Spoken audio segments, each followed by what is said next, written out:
ते आपलं Indian TV न्यूजमध्ये आज इथे प्रहार जनशक्ती संघटनेच्या वतीने पुसद नाका येथे चक्काजाम आंदोलन करण्यात आलेले आहे। त्या संदर्भात त्यांच्या मागण्या काय आहेत ते आपण त्यांच्याकडून थोडक्यात जाणून घेऊ।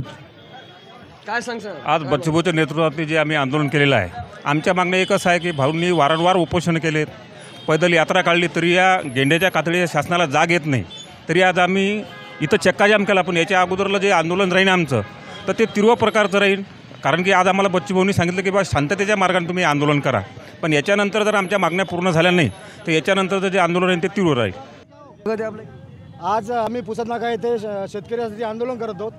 सन्माननीय बच्चूभाऊंनी याआधी मोजरी येथे उपोषण केलं, पैदल यात्रा काढली, आपल्या वाशिम जिल्ह्यातसुद्धा पैदल यात्रा काढली, पण सरकारने त्याची कुठलीही दखल घेतली नाही। म्हणून आम्ही आज बच्चूभाऊंना पाठिंबा देतो आहे। हे आपण पुसद नाका इथे आंदोलन करून देतो आहे। तर आमच्या मागण्या हेच आहे की बाबा शेतकऱ्याचा 7/12 कोरा झाला पाहिजे आणि दिव्यांगांचं मानधन 6000 झालं पाहिजे। त्याचबरोबर मच्छीमार कामगार यांचे बरेच प्रश्न मार्गी लागले पाहिजे।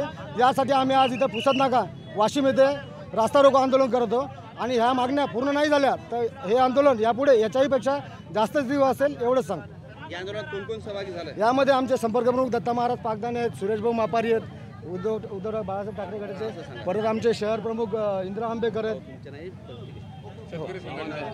आणि अवांतर पाठिंबा भेटलेला आहे या चक्काजाम आंदोलनामध्ये। या आंदोलनामध्ये पक्षाचा पण पाठिंबा भेटलेला आहे। शेतकरी एल्गार सेना असेल, काही सामाजिक संघटना असेल, तसेच आमच्या भाऊची एक रुद्र संघटना, रुद्र अपंग संघटना महाराष्ट्र राज्य, मी त्याचा संस्थापक अध्यक्ष आहो। बच्चूभाऊ कडूंनी जे शेतकऱ्यासाठी आणि दिव्यांगासाठी जो आंदोलन केलेला आहे हा म्हणजे एक उपक्रम नसून तर हा एक झोपलेल्या सरकारला जागी करण्यासाठी एक इशारा आहे। ते म्हणतात ना, भगतसिंग म्हणत होते ना, बैरे को सुनाने के लिए धमाके करने की गरज गिरती है, तसंच ही सरकार झोपलेली आहे, धमाका पाहिजेच। आज हा आंदोलन केलं आहे। यापुढं वेगवेगळ्या स्वरूपाचे आम्ही सर्व पक्षीय मिळून व सर्व संघटना मिळून बच्चूभाऊच्या समर्थनात आम्ही वेगवेगळे आंदोलन करू। आपण काय सांगसाल?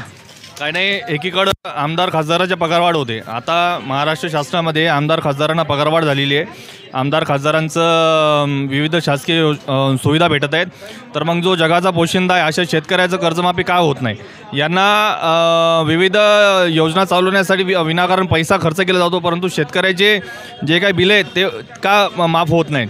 त्यासोबतच आमदार खासदाराची पगारवाढ होते, तर मग दिव्यांगाचं मानधनसुद्धा 6000पर्यंत झालं पाहिजे।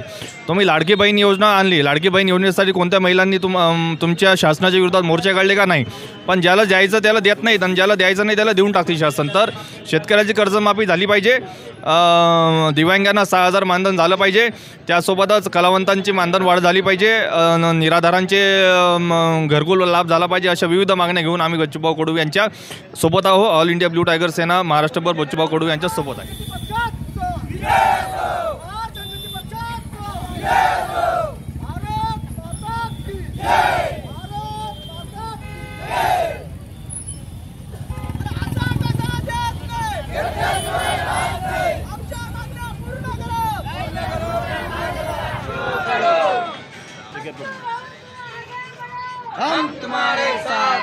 आपण काय सांगसाल? मी जे आहे अपंग, शेतकरी, दिव्यांग, अनाथ या लोकांसाठी बोलतो। हां, हे लबाड सरकार चाटा मारते, वेळोवेळी चाटा मारायला लागलं हे लबाड सरकार। हां, अनाथाचा दिव्यांगाचा पगार वाढवायचा, चाटा मारते, वाढवतो आम्ही।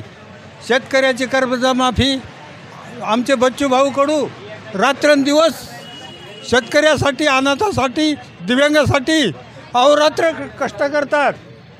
हां, त्याच्यासाठी हे लबाड सरकार चाटा मारते।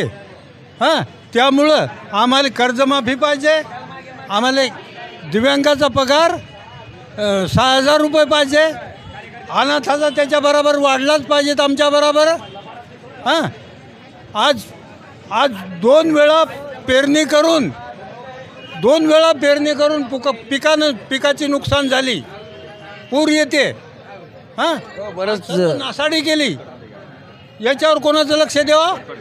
शासनाचं लक्ष नाही याच्यावर। अनेक संघटनांनी यांना पाठिंबा दिलेला आहे आणि प्रहार संघटना ही खूप आक्रमक झालेली दिसत आहे। आज इंडियन टीव्ही न्यूज, जिल्हा प्रतिनिधी प्रताप नागरे, वाशिम।